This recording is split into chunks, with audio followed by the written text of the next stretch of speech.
Bienvenidos al proceso Flux Core Arc Welding. A continuación hablaremos del voltaje y de las características del voltaje en el proceso Flux Core. Acompáñenos a ver las características que este tiene. Cuando hablamos del voltaje, estamos hablando de diferentes fenómenos que se generan en el arco de soldadura. Como hablábamos anteriormente, la característica de la corriente o amperaje es que a mayor amperaje, mayor penetración. El voltaje en el proceso Flux Core es el que determina el ancho del cordón o el tamaño de la amplitud que tiene el cordón. Determina la longitud de arco y esta función es generando un refuerzo de soldadura lo más adecuado posible. Tengamos en cuenta que los dos parámetros deben de estar relacionados a voltaje, amperaje, y de esta manera vamos a tener un óptimo proceso de soldadura y una óptima aplicación. Un factor determinante en el proceso Flux Core Arc Welding es la polaridad. En el proceso de alambre MIG-MAC o proceso de alambre sólido, el voltaje, la polaridad siempre se configuraba con el borne positivo, es decir, la antorcha siempre iba configurada en el borne positivo. En el proceso Flux Core Arc Welding, de acuerdo al tipo de alambre, esta polaridad puede variar y es la que se encarga de determinar el sentido del flujo de los electrones y el poder calorífico que va a haber en este tipo de bornes. Para lo cual siempre es importante analizar la ficha técnica del material a soldar, en este caso el electrodo o alambre, qué características operativas tiene y cuáles son las recomendaciones del fabricante. Cuando se habla de voltaje y amperaje, tenemos que buscar un punto medio de relación del voltaje y el amperaje para tratar de establecer una transferencia óptima. Recuerden que cuando utilizamos rangos de amperaje inadecuados, podemos generar transferencias inestables, como es la transferencia de tipo globular. Cuando trabajamos amperajes y voltajes bastante altos, podemos llegar a transferencias de amperajes o de parámetros muy altas, las cuales pueden afectar también notablemente el depósito de soldadura, generando así defectos como la socavación.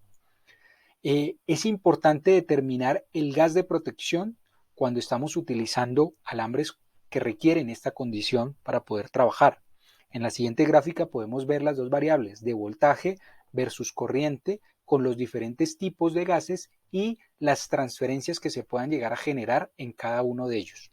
Importante analizar muy bien qué tipo de aplicación y qué relación debo tener de voltaje con respecto a la corriente para poder hacer una aplicación óptima. Un factor decisivo en la aplicación de soldadura es la velocidad de avance. Esta está controlada por el operador y determina en gran medida el tamaño del cordón de soldadura. Afecta la penetración y la forma del cordón, determina la cantidad de calor suministrado a la pieza de trabajo. Hoy por hoy en los procedimientos de soldadura se debe analizar y estudiar la entrada de calor en el material. No olvidemos que hay una fórmula matemática para determinar la entrada de calor. Q es igual a V por V sobre TS, donde vemos que ese factor está multiplicando el amperaje por el voltaje por la velocidad de avance. Estos factores nos van a determinar cuánto calor va a ingresar al material. Y esto es un factor determinante en los procedimientos de soldadura. En los accesorios que ayudan a hacer la aplicación de soldadura de manera óptima, encontramos la boquilla, la punta de contacto, el área visible de aplicación o distancia de trabajo, que dependiendo del tipo de alambre y transferencia se debe configurar. Este voltaje o diferencia de arco que vemos nosotros allí puede cambiar notablemente la aplicación del depósito de soldadura, para lo cual ese stick out es fundamental de analizarlo y saberlo configurar. Siempre, en la gran mayoría de trabajos, no debe ser menor a media pulgada en proceso Flux Core. Cuando hablamos de alambre sólido, inclusive podemos llegar a un cuarto de pulgada, pero en alambres tubulares el stick out o la distancia de trabajo debe ser superior a media pulgada. Analizamos diferentes factores como es el voltaje, su ventaja operativa, que simplemente es la de ampliar el cordón de soldadura. Analizamos el factor de polaridad utilizado en los procesos FluxCore y la relación de voltaje y amperaje para la configuración de las máquinas. También se analizó la importancia que tiene el stick out o la distancia de trabajo en el momento de hacer aplicaciones de soldadura, para lo cual es fundamental analizar todas estas variables, ya que son el engranaje correcto para poder tener una gran soldadura o un depósito de soldadura de alta calidad. Recomendamos seguir viendo los videos y seguir formándonos en Welding Engine, ya que seguimos trabajando para fortalecer el conocimiento.